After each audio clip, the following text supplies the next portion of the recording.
Wela yatu le tunu pele ile mafuta mai le tautua le EFKS TV. Ia na porkalama wha solo ai mai se fo ile na tautua wha wau. A walava lo to pa ia ma lo to mamalu. O le whapoponga le nei o le tātou porkalama wa wha ingoina. O le Lauao Sinasina. O le nei lava porkalama e pena lau sila fiai. O lo omai e le wha soa na yo tautua a mo tātou mātua. O i lātou ua loa lo lātou soifua.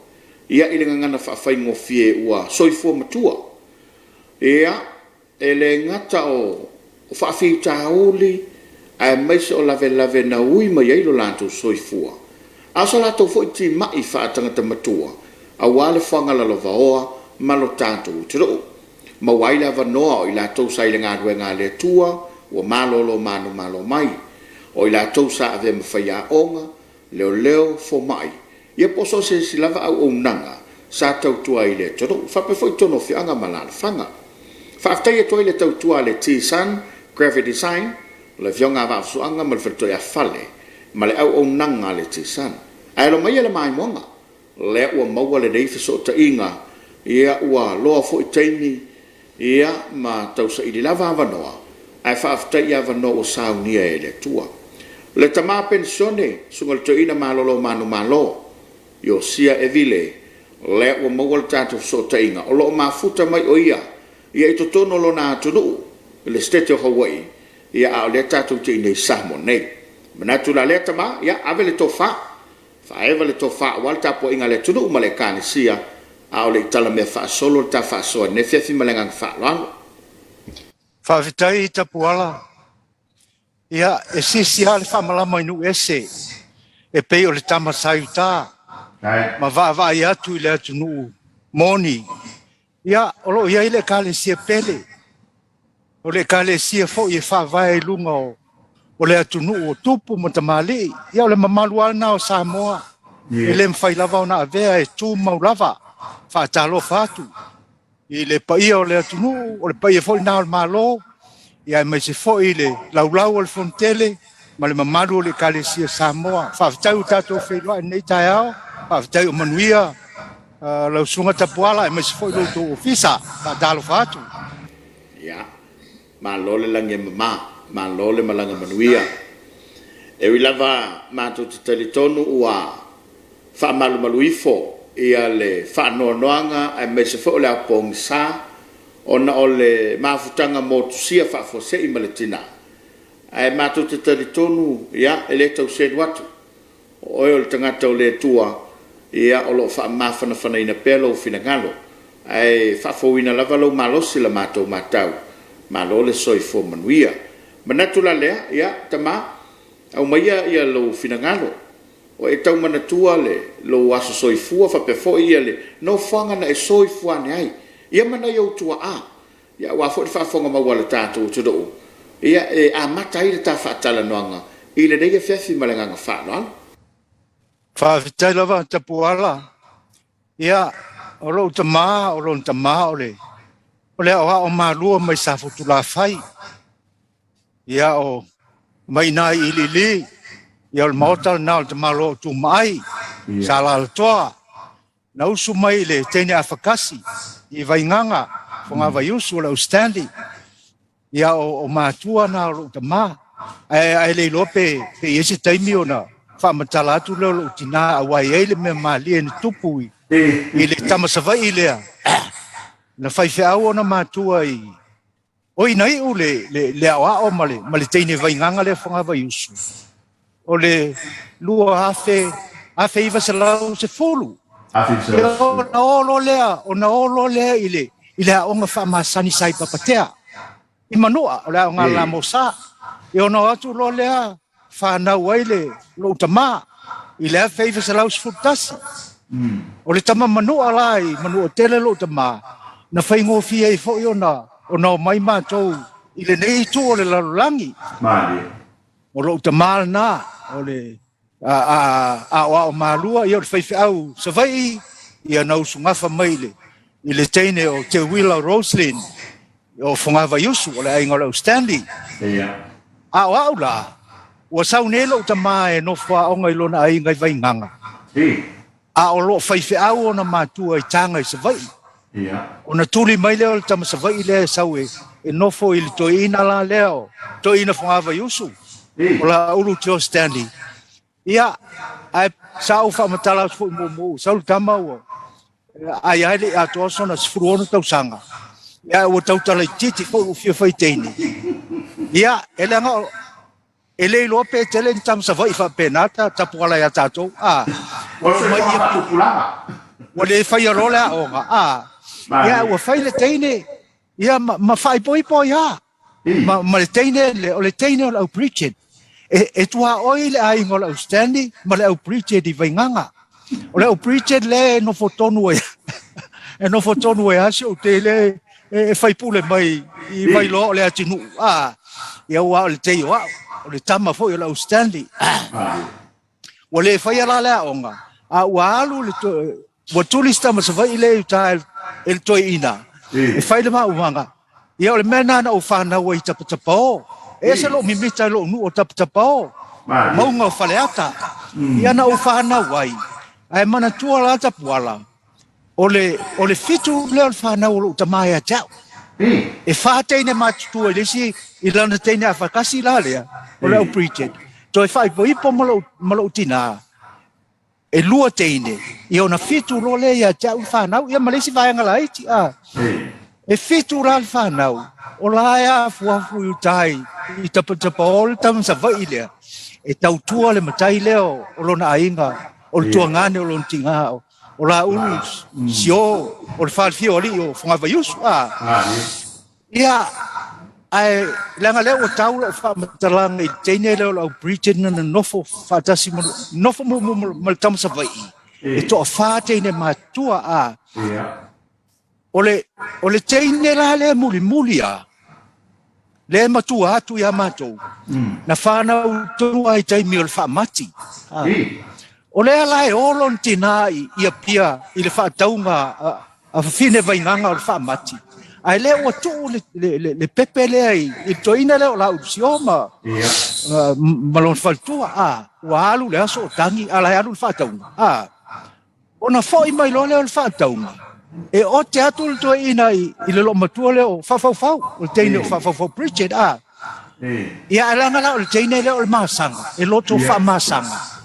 Ia ita ma te vai lona ai ma tau lio ia talatu o matu ai ngale le ia no pikaki ia le langa fo naure o to I fa fu ni la palapa na ona ita te vai la to ai ma tai na ia tu te nei to fa na ma tu alo tama al te mi tonu la valea o lo tina o le teine atafu na sau isa mo ile fa se ra to lima e a onga I pauta Na sau ona tua na ulua Italia le lotu I le mengo o le papa I atafu o le papa o tautai.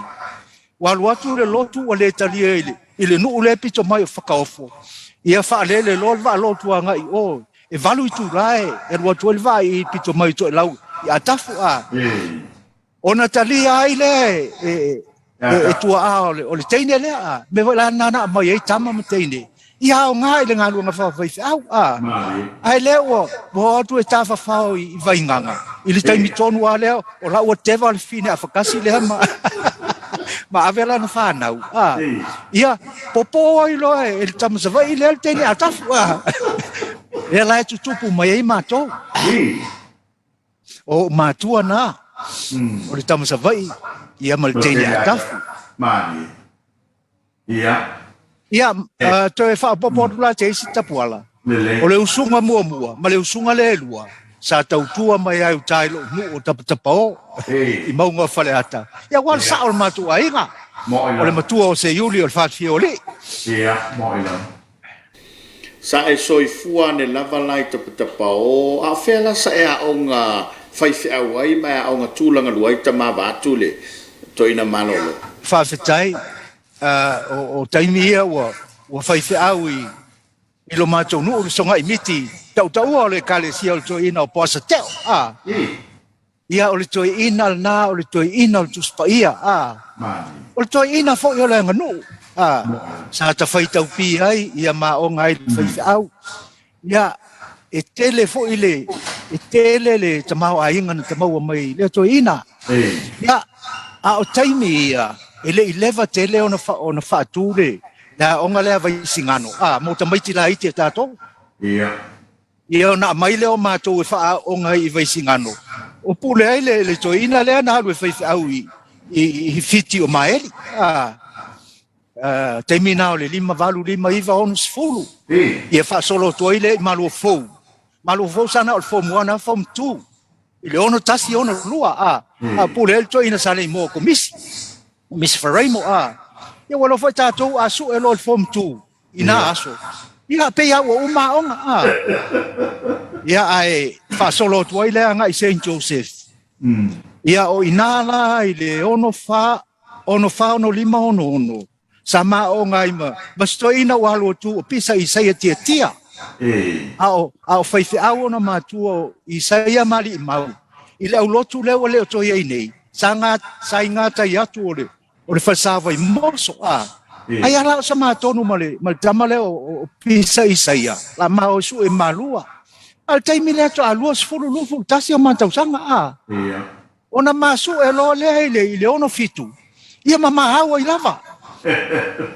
ai tama ole alu atu pela u fa so mana ia o talinga fialomo ina o to onga lai i vai singano ma se lo to se mai tele ai tu te no fai o saole ia io ai fai amo ita ia wa o la ia ita i le maunga si fa le mau ho ile fa na o sto ina ho fa fela tu feo inga fa fe tu feo inga wa na taimi e mo ilava e tau le ta vale ia pena fa ta wala ina taimi ia e mariel ta la lutina so i fuol tu ina le la udusio ia fai me alu tina se o ainga ia la tu sul fa nu ina aso pe o ainga na mo tu pe fa matala lutina e no for le ia mo fa ngutu le va tu fa fonga mai la fa fonga au taimi ia au tu la mato o tai le lisi le wala le rotu vai usu na ole mea sta variaso fanua ele ia ne wala na la tu lo le vai usu le mele sa variaso fanua tau tu lo ile fa to anga i tona i mato yon fa ta mo e tu ale so fanua alu atu ile ala tai alu yuta i le sa i afela wala i le sa ai ta mo e atu anga i uta po le si fia mai la o ma tua mama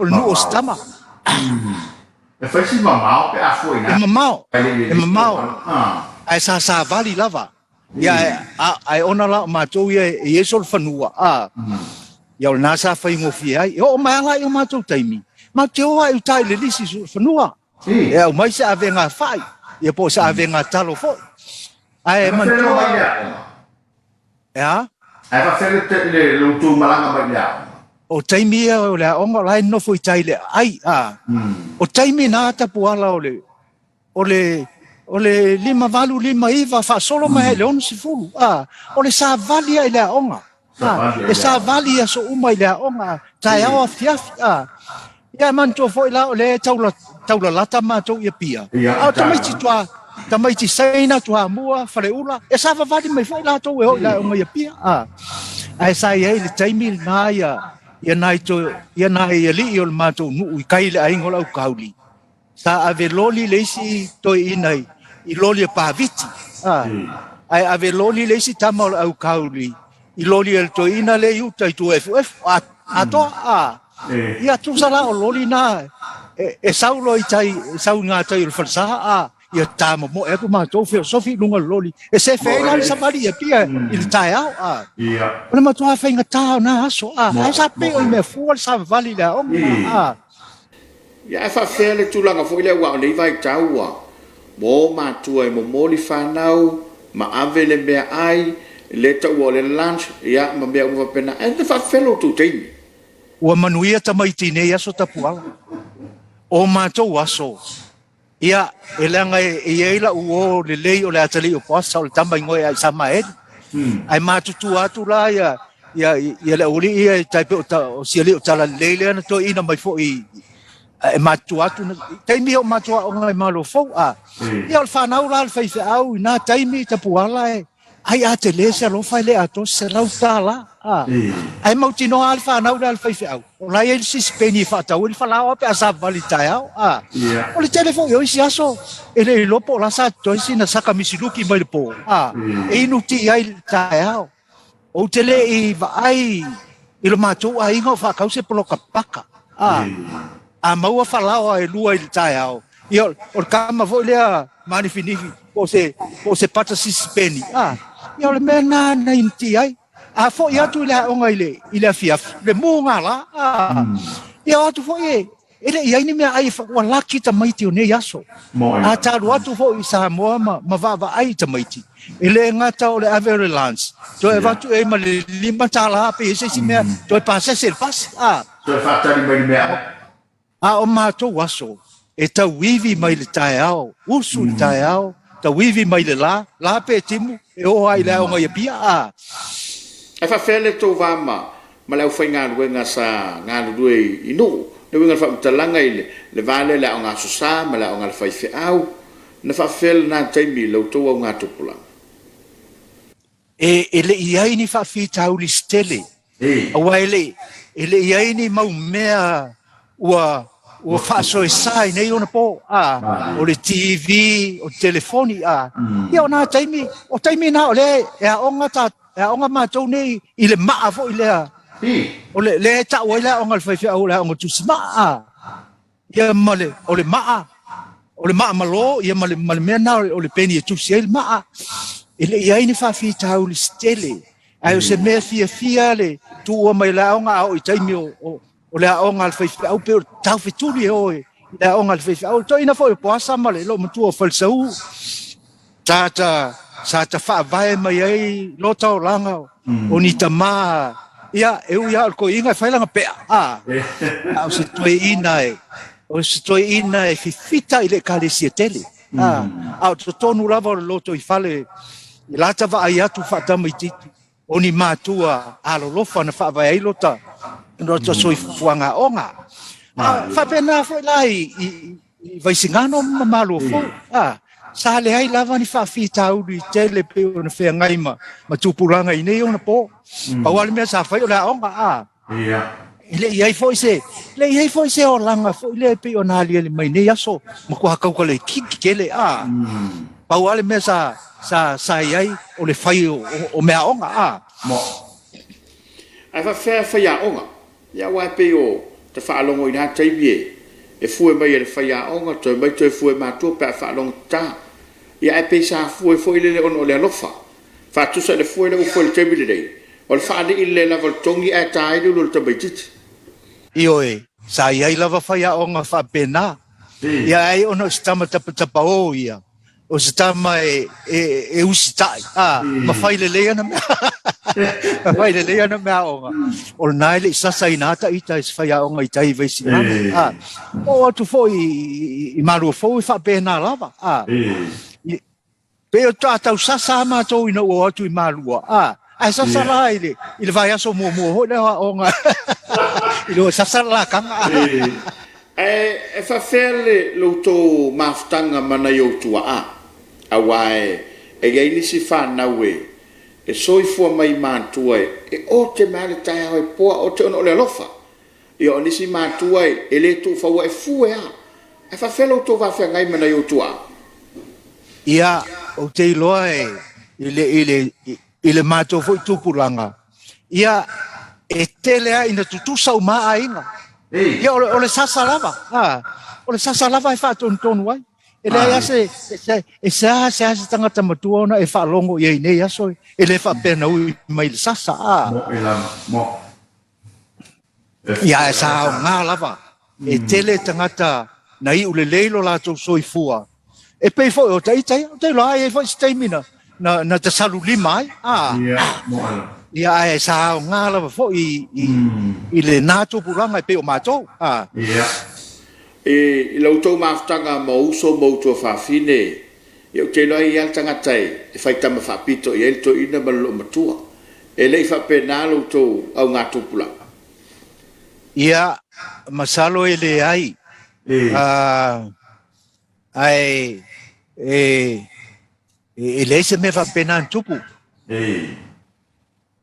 hui ia se I tau tu pele me lea hui ina o tala I titi lava tu sa to alu ese alu ta ma vai nganga ina o matu e fatau loi I le fanga I matau tu le fanga tai mi tonu lava ia mateo atu o laive vesi le nuu manaia lau ne o tamasuafa I le malai o toto o laive vesi o lea e poe le ata vo le return to paradise so tai mina o ono tau sanga ile ta siva li malua so le o matu e se atu e fatau loia e veni o tai mina na pau ale o fale apa il nu na le fale o loa e vengi ia ma le fale sa ma le fale o le faife au sa el to ino pelelini pelelini le grandfather o siali o tele ma te tau sanga fatasi malua o ilala o inana na te ai o matua ma o la titi lava salo li atroso full tau sanga ia o toi sunga falo tinai ile tangata o le nu ai fo ila ile ai tanga ile ata leo le return to paradise na ile toi ina fa tino umia e soa fa ia fa mui posini o tamatuaina au tala au ia sola na o ngai toi ina fo ia lau salamo usala o toi ina na toi sunga fa ia lo tina ma wai si o usola iti to rua ia matua ia to fitu alfa na o matua ia o te lo fo ia tu sapaua ile va ai to ina male maltina ia matou ia ele fai mo fie la so fuanga na ui mai ai la sunga te matoina pe a fu fa fita u li fa pe io e tapuala ele fai mo fie lava matou lio taimia la ma te fa tau loa o te au matua na te ia matou I tu o falo loa o tu atu le teine pai masalo pe o le sfulu lima sfulu ono sfulu fit tau sanga o le ma te fa pe po ai nei teine au le lei afakasi au le matou I loa ai e ia le fa na to fa teine matua lo tama o le ala lo atu teine lea ona ai ona o teine matua Paule o le teine na whai ua le outstanding. Ma tau le o whai ale to ina le o la ulu tio standing ma tamā o lo tamā na nofo ai ma tau tua le ainga o le teine la le ngo ia whai sila pesi standing. O le alu hatu I tua o la nofo I o le ainga o lon tina I tua na. Ai le o alu aku I kuae e su e mai lo tamā spase se alu I New Zealand. Ia, taimi au le I tai o le ono se foru. ia mo ina Taimi ai au le vilinga ata I le 5 tolu 5 5. Ia, ele fai ngofia le mena matou ui mai ai. Ia, ai foi ono lo tamā o le ata li o le fai fe au.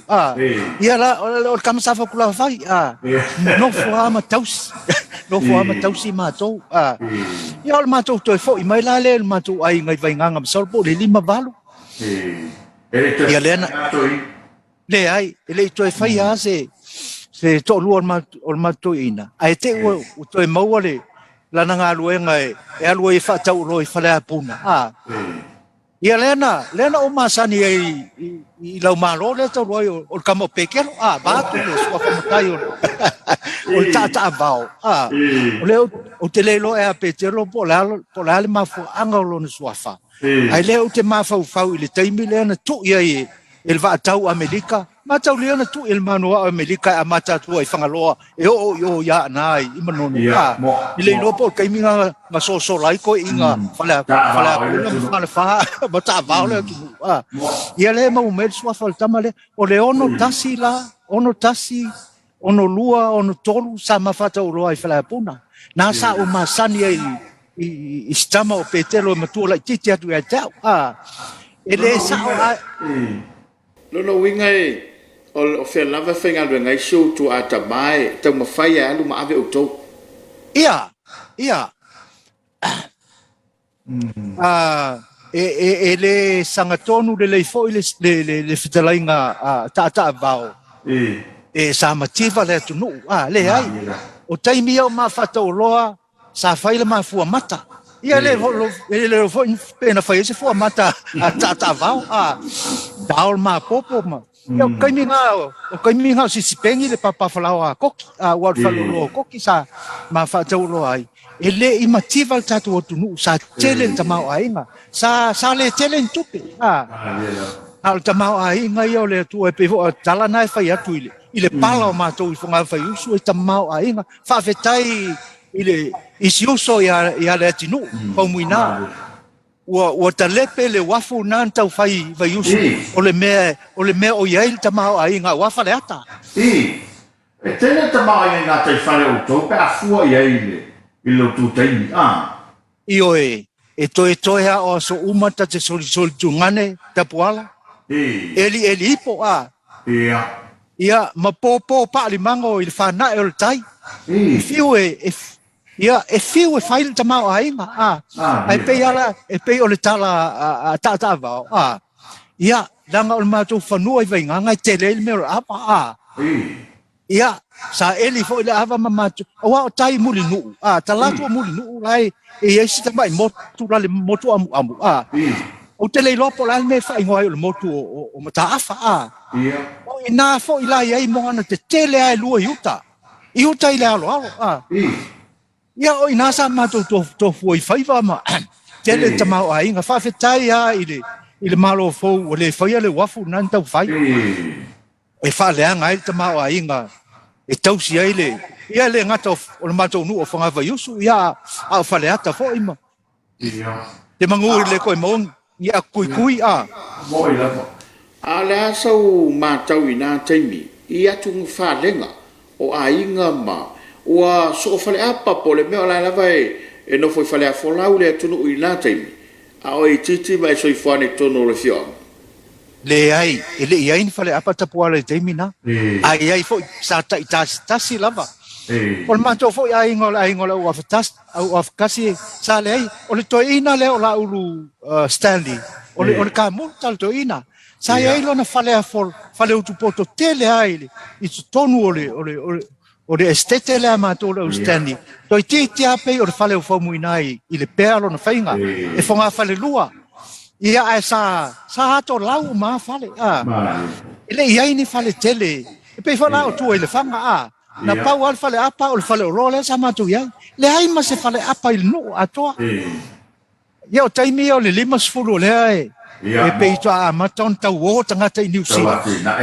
le na mau mai tu pena sa o le si le me a on tato mita ai tapuala o aswa le tele un tu pen man tamau ainga ai sa tasi al fa no nu o le maota le o fai fa o pelini e fa ingol no mel tasi foi le sa o fo tu so i fu le tu nu ku sa pe ngo foi fa Samoa ai ese fa Samoa tu ma se fale o fai fa au ya va ese le mele sa fa lang ye sa fa tu ru ye nu o leva ona le to ya nga na fa la nginga tapuala i nu o Samoa le nga sa fu ai mota le no foi le foi ngalo ba tu le soifua ma le tunu sa fo e tu soifua to ina malo matua o taimina le ni atu tupe a lo matua sa fa pona le afatala le sa ia sola e fa ele lo fa mal tauranga le si foi le me ona mita ai fa na uma a tamasua fo mal ma me la o taimi o fa ta o lo tamata puala e fai mai to ina nu fa mo le mole e vile se fe ane se tupe o le fale o loa o le taimi o le fai ngā me ai sili mai taulanga ala malai sa vaia mana isi to ina lai uta i false lama e vatu le tupe o le fale o loa tapu ala e fa sili ai le taulanga mta utu manga ngaifo fo i mai la le fai ngā me i ona salo ona salo le o le popo o le nu e toi to togi mai le o le anganga toi ina malo matua tapuala i le lotu ma le kalesia le ayo mai ayo tatou taimi e sisi alfa malama tapuala o le o limas furu tau sanga o nofo i Hawaii fast food fa tau sanga o mawhai fe au mas titeine le tapuala Ia. O le teine le o le teine o ma se fau. Fast food tau sanga ma fa viaui. O leva no musu. Ya o si teine nei na mafuai o na mano no fo pe se o mai lava pensione E ma au tu lava i Samoa. Ma fa Ia, o no tātou whatulanga ina mō le tulanga o le tāpur kalape. Ia, o le ua mai mō le tunu i lau whasoa e le vaenga mua le rei o le tāpur kalama o le Lauao Sinasina. Manatu Samoa ia wa e talinga fia longo. A o tūla fonga le tamawhaleata, ia po le tamasawai tu lou le tamapedisore malolo. Ia e whaasoa lan ato pona a wala o whaafonga. Baua, tuli tau mai le vai e sofou. Ai muli atu le gang whaaftai tele tamato ina, whaaftai atu tautua le tisan, graphic design, mo le langolongo ina le porkalamba neo le Lauao Sinasina. Manuta le ina lau whasausaunga le fiafi, to whai soifua.